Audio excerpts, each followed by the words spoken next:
ओम साई राम। साई सच्चरित्र अध्याय 39।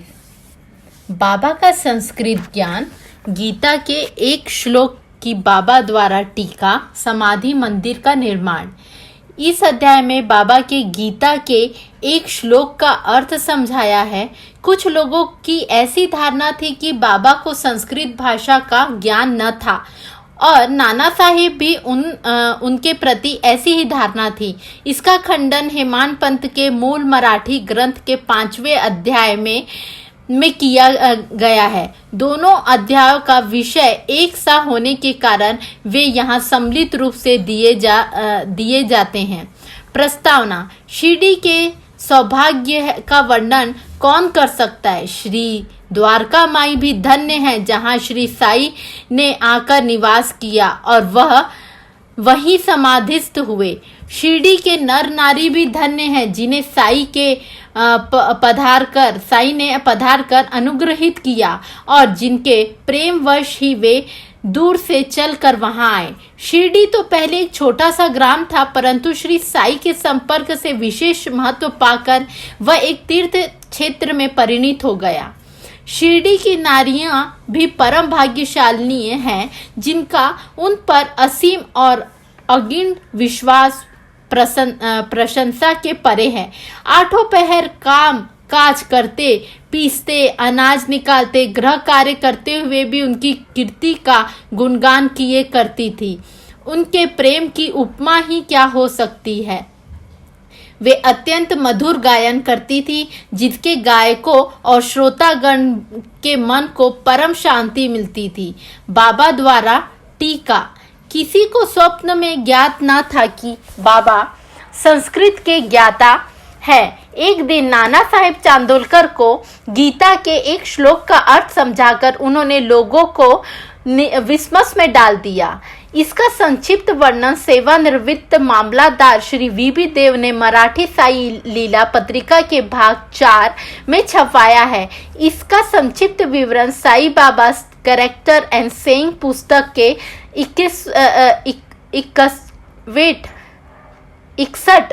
61 पृष्ठ पर और द वंडरस संत साई बाबा के पृष्ठ 36 पर भी छपा है। ये दोनों पुस्तक श्री वीबी नरसिम्हा स्वामी द्वारा रचित है। श्री वीबी देव ने अंग्रेजी में तारीख 27/9/1936 को एक व्यक्तिगत दिया है जो कि नरसिंह स्वामी द्वारा रचित पुस्तक के भक्तों के अनुभव भाग 3 में छापा गया है। श्री देव को इस विषय की प्रथम सूचना नाना साहेब चांदोलकर से प्राप्त हुई थी, इसलिए उनका कथन निश्चय उद्धृत किया जाता है। नाना साहेब चांदोलकर वेदांत के विद्वान विद्यार्थियों में से एक थे। उन्होंने अनेक टीकाओं के साथ गीता का अध्ययन भी किया था तथा उन्हें अपने इस ज्ञान का अहंकार भी था। उनका मत था कि बाबा संस्कृत भाषा से सर्वथा अभिन्न है, इसलिए बाबा ने उनके इस भ्रम का निवारण करने का विचार किया। उस समय की बात है जब भक्तगण अल्प संख्या में आते थे। बाबा भक्तों से एकांत में देर तक वार्तालाप किया करते थे। नाना साहेब इस समय बाबा के चरण सेवा कर रहे थे और अस्पष्ट शब्दों में कुछ गुनगुना रहे थे। बाबा, नाना तुम धीरे धीरे क्या कह रहे हो। नाना, मैं गीता के एक श्लोक का पाठ कर रहा हूँ। बाबा, कौन सा श्लोक है वह। नाना, यह भगवत गीता का एक श्लोक है। बाबा, जरा उसे उच्च स्वर में कहो। तब नाना भगवत गीता के 4थे अध्याय में 34वां श्लोक कहने लगे। तदित प्रणपाते परिप्रेषणं सेव्या उपच्छयन्ति ते ज्ञानम ज्ञानिस्त तत्वदर्शिनी। बाबा, नाना क्या तुम्हें इसका अर्थ विदित है। नाना, जी नहीं। बाबा ने कहा, यदि विदित है तो मुझे भी सुना। नाना साहेब ने कहा, इसका अर्थ है तत्व को जानने वाला ज्ञानी पुरुष को भले प्रकार दंडवत कर सेवा और निष्पट भाव से किए गए प्रश्न द्वारा उस ज्ञान को जान। वे ज्ञानी जिन्हें सद वस्तु की प्राप्ति हो चुकी है, तुम्हें ज्ञान का उपदेश देंगे। बाबा, नाना, मैं इस प्रकार का सकूल भावार्थ नहीं चाहता। मुझे तो प्रत्येक शब्द और उसका भाषा अंतरित उच्चारण करते हुए व्याकरण समस्त अर्थ समझाओ। अब नाना एक एक शब्द का अर्थ समझाने लगे। बाबा, नाना, क्या केवल साष्टांग प्रणाम करना ही पर्याप्त है? नाना, नमस्कार करने के अतिरिक्त मैं प्रणिपात का कोई दूसरा अर्थ नहीं जानता। बाबा, परिप्रश्न का क्या अर्थ है? नाना, प्रश्न पूछना। बाबा, प्रश्न का क्या अर्थ है? नाना, वही प्रश्न पूछना। बाबा ने कहा, यदि परिप्रश्न और प्रश्न दोनों का अर्थ एक ही है तो फिर व्यास के परि उपसर्ग का उपयोग क्यों किया गया है? क्या व्यास की बुद्धि भ्रष्ट हो गई थी? नाना, मुझे तो परिप्रश्न का अन्य अर्थ विदित नहीं है। बाबा, सेवा। यहाँ किस प्रकार की सेवा से आशय है? नाना, वही जो हम लोग सदा आपकी करते रहते हैं। बाबा, क्या वह सेवा पर्याप्त है? नाना, और इससे अधिक सेवा का कोई विशिष्ट अर्थ मुझे ज्ञात नहीं है। बाबा, दूसरी पंक्ति में उपछेयन्ति ते ज्ञानम में तुम क्या ज्ञानम शब्द के स्थान पर दूसरे शब्द का प्रयोग कर इसका अर्थ कह सकते हो? नाना, जी हाँ। बाबा, कौन सा शब्द? नाना, अज्ञानम। बाबा, ज्ञानम के बजाय उस शब्द को जोड़कर क्या इस श्लोक का अर्थ निकलता है? नाना, जी नहीं, शंकर भाष्य में इस प्रकार की कोई व्याख्या नहीं है। बाबा, नहीं है तो क्या हुआ? यदि अज्ञान शब्द के प्रयोग से कोई उत्तम अर्थ निकल सकता है तो उसमें क्या आपत्ति है? नाना, मैं नहीं जानता कि उसमें अज्ञान शब्द का किस प्रकार प्रयोग होगा। बाबा, कृष्ण ने अर्जुन को क्यों ज्ञानियों व तत्वदर्शिनी को नमस्कार करने, उनसे प्रश्न पूछने और सेवा करने का उपदेश किया था? क्या स्वयं कृष्ण तत्वदर्शी नहीं थे? वस्तुतः स्वयं ज्ञान स्वरूप? नाना, जी हाँ, वे ज्ञान अवतारित थे, परंतु मुझे यह समझ नहीं आता कि उन्होंने अर्जुन से अन्य ज्ञानियों के लिए क्यों कहा। बाबा, क्या तुम्हारी समझ में नहीं आया? अब नाना हस्तप्रभ हो गए, उनका घमंड चूर चूर हो गया था। तब बाबा स्वयं इस प्रकार अर्थ समझाने लगे। पहला, ज्ञानियों को केवल साष्टांग नमस्कार करना प्राप्त नहीं है, हमें सद्गुरु के प्रति अनन्य भाव से शरणागत होना चाहिए। दूसरा, केवल प्रश्न पूछना पर्याप्त नहीं है, किसी की कुप्रवृत्ति या पाखंड या वाक्य जाल में फंसाने या कोई त्रुटि निकालने की भावना से प्रेरित होकर प्रश्न नहीं करना चाहिए, वरन प्रश्न उत्सुकता पूर्वक केवल मोक्ष या आध्यात्मिक पथ पर उन्नति प्राप्त करने की भावना से ही प्रेरित होकर करना चाहिए। तीसरा, मैं तो सेवा करने या अस्वीकार करने के पूर्ण स्वतंत्र हूँ।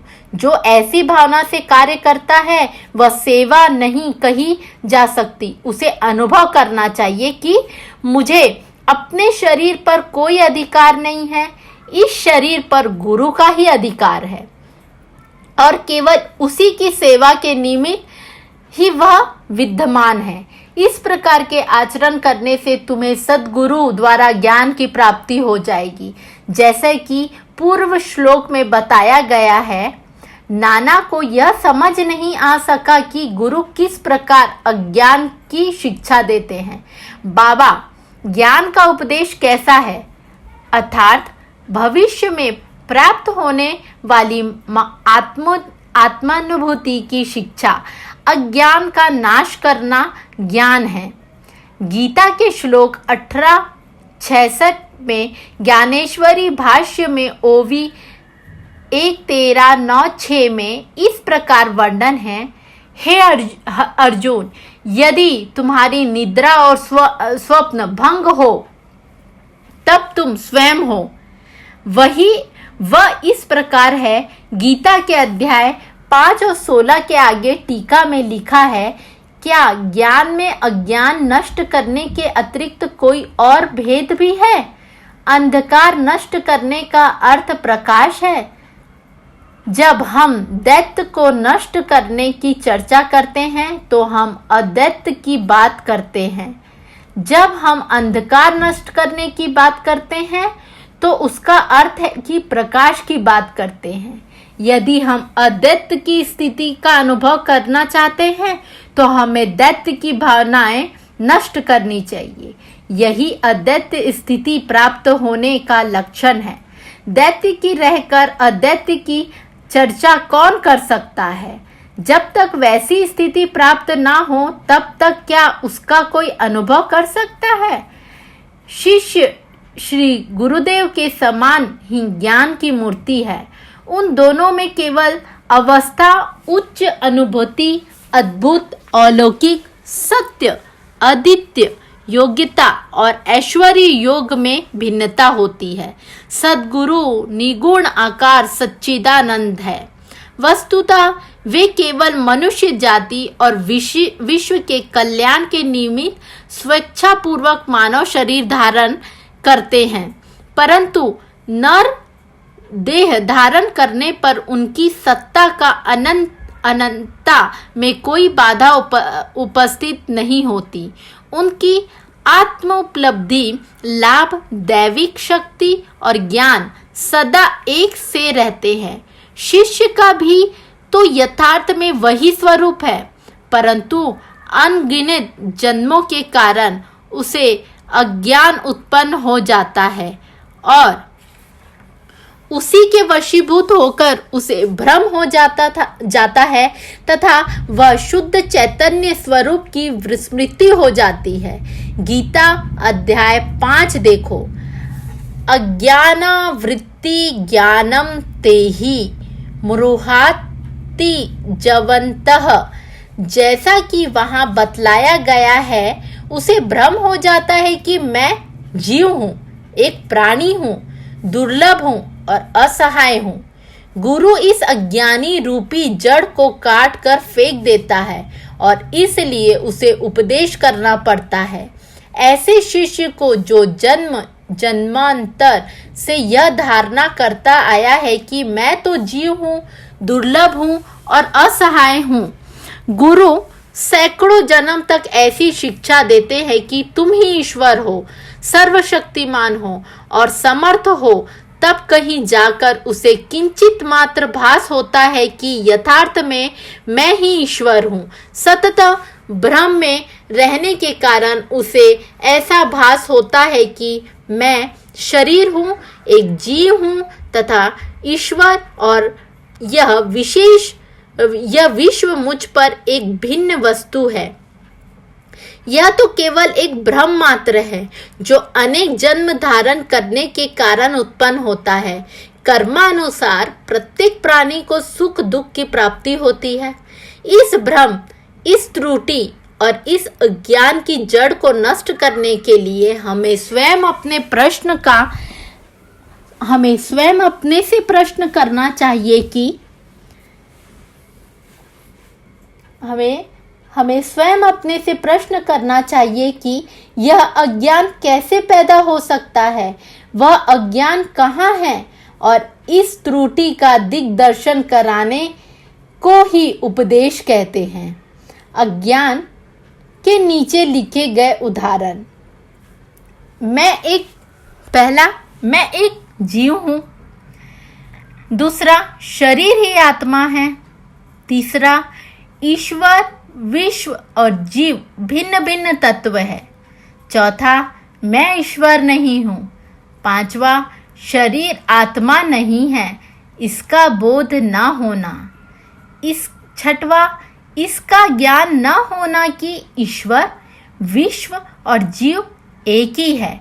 जब तक इन त्रुटियों को उसे दिग्दर्शन नहीं कराया जाता, तब तक शिष्य को कभी अनुभव नहीं हो सकता कि ईश्वर, जीव और शरीर क्या है, उनमें क्या अन्य आश्रित संबंध है।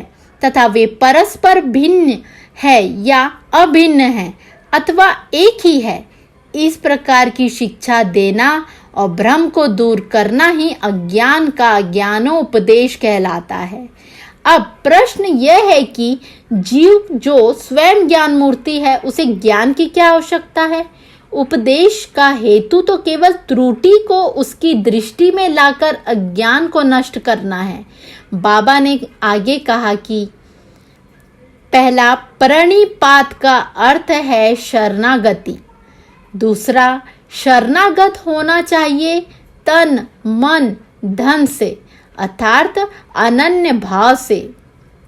तीसरा, कृष्ण अन्य ज्ञानियों की ओर क्यों संकेत करते हैं? सद्भक्त के लिए तो प्रत्येक तत्व वासुदेव है। भगवत गीता अध्याय 7:19 अर्थात कोई भी गुरु अपने भक्त के लिए कृष्ण है और गुरु शिष्य को वासुदेव मानता है और कृष्ण इन दोनों को अपने प्राण और आत्मा। भगवत गीता अध्याय 7:18 में ज्ञानदेव की टीका। चूंकि श्री कृष्ण को विदित था कि ऐसे अनेक भक्त और गुरु विद्यमान हैं, इसलिए उनका महत्व बढ़ाने के लिए ही श्री कृष्ण ने अर्जुन से ऐसा उल्लेख किया। समाधि मंदिर का निर्माण। बाबा को कुछ करना चाहते थे। बाबा जो कुछ करना चाहते थे उनकी चर्चा वे कभी नहीं करते थे। प्रत्युत्तर आसपास ऐसा वातावरण और परिस्थिति का निर्माण कर देते थे कि लोगों को बाद में उसका निश्चय परिणाम देखकर बड़ा अचंभा होता था। समाधि मंदिर इस विषय का उदाहरण है। नागपुर के प्रसिद्ध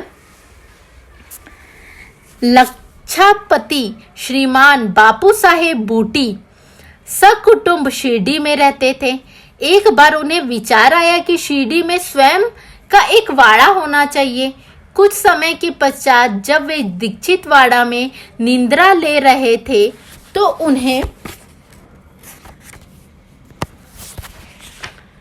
एक स्वप्न हुआ। बाबा ने स्वप्न में आकर उनसे कहा कि तुम अपना एक वाड़ा और एक मंदिर बनवाओ। श्यामा भी वहीं शयन कर रहा था और उसने भी ठीक वैसा ही स्वप्न देखा। बापू साहेब जब उठे तो उन्हें श्यामा को रुदन करते देखकर उससे रोने का कारण पूछा। तब श्यामा कहने लगे, अभी अभी मुझे एक स्वप्न आया था कि बाबा मेरे बिल्कुल समीप आए और स्पष्ट शब्द में कहने लगे कि मंदिर के साथ वाड़ा बनवाओ, मैं समस्त भक्तों की इच्छा पूर्ण करूंगा। बाबा के मधुर और प्रेम शब्द सुनकर मेरा प्रेम उमड़ पड़ा और गला रुंध हो गया और मेरी आंखों से अश्रुओं की धारा बहने लगी है, इसलिए मैं जोर जोर से रोने लगा। बापू साहेब बूटी को आश्चर्य हुआ कि दोनों के स्वप्न एक से हैं। धनाढ्य तो वे थे ही। उन्होंने वाड़ा निर्माण करने का निश्चय कर लिया और श्यामा के साथ बैठकर एक नक्शा खींचा। काका साहेब दीक्षित ने भी उसे स्वीकृति किया और जब नक्शा बाबा के समक्ष प्रस्तुत किया गया तो उन्होंने तुरंत ही स्वीकृति दे दी। तब निर्माण कार्य प्रारंभ कर दिया गया और श्यामा की देखरेख में नीचे मंजली, तहखाना और कुआं बनकर तैयार हो गया। बाबा भी लेंडी को आते जाते समय परामर्श दे दिया करते थे। आगे यह कार्य बापू साहेब जोब को सौंप दिया गया। जब कार्य इस तरह चल ही रहा था उसी समय बापू साहेब जोब को एक विचार आया कि कुछ खुला स्थान भी अवश्य होना चाहिए जिसके बीचों बीच मुरलीधर की मूर्ति की स्थापना की जाए। उन्होंने अपना विचार श्यामा को प्रकट किया तथा बाबा से अनुमति प्राप्त करने को कहा। जब बाबा वाड़े के पास पहुंच ही रहे थे तभी श्यामा ने बाबा से प्रश्न कर दिया। श्यामा का प्रश्न सुनकर बाबा ने स्वीकृति देते हुए कहा कि जब मंदिर का कार्य पूर्ण हो जाएगा तब मैं स्वयं वहां निवास करूंगा और वाड़े की ओर दृष्टिपात करते हुए जब वाड़ा पूर्ण बन जाएगा तब हम सब वहां उसको भोग करेंगे, वहीं रहेंगे, घूमेंगे, फिरेंगे और एक दूसरे को हृदय से लगाएंगे तथा आनंद पूर्वक विचरेंगे। जब श्यामा ने बाबा से पूछा कि क्या यह मूर्ति के मध्य कक्ष की नींव के कार्य आरंभ करना शुभ मुहूर्त है। तब उन्होंने सकारात्मक उत्तर दे दिया। तभी श्यामा ने एक नारियल लाकर फोड़ा और कार्य प्रारंभ कर दिया। ठीक समय में सब कार्य पूर्ण हो गया और मुरलीधर की एक सुंदर मूर्ति बनवाने का प्रबंध किया गया। अभी उसका निर्माण कार्य प्रारंभ भी न हो पाया था कि एक नवीन घटना घटित हुई। बाबा की स्थिति चिंताजनक हो गई और ऐसे दिखने लगा कि वे अब देह त्याग देंगे। बापू साहेब जो बहुत उदास और निराश हो गए। उन्होंने सोचा था कि यदि बाबा चले गए तो वाड़ा उनके पवित्र चरण स्पर्श से वंचित रह जाएगा और मेरा सब लगभग 1 लाख रुपया व्यर्थ हो जाएगा। परंतु अंतिम समय में बाबा के मुख से निकले हुए वचनों ने मुझे वाड़े में ही रखना केवल बूटी साहेब को ही सांत्वना नहीं पहुंचाया वरन अन्य लोगों को भी शांति प्रदान की। कुछ समय के पश्चात बाबा का पवित्र शरीर मुरलीधर की मूर्ति के स्थान पर रख दिया गया। बाबा स्वयं मुरलीधर बन गए और वाड़ा साईं बाबा का समाधि मंदिर। उनकी अगाध लीलाओं की यह कोई न पा सका। श्री बापू साहेब बूटी धन्य हैं जिनके वाड़े में बाबा का दिव्य और पवित्र पार्थिव शरीर अब विश्राम कर रहा है। श्री सद्गुरु साईनाथा अर्पण मस्तु। शुभम भवतु।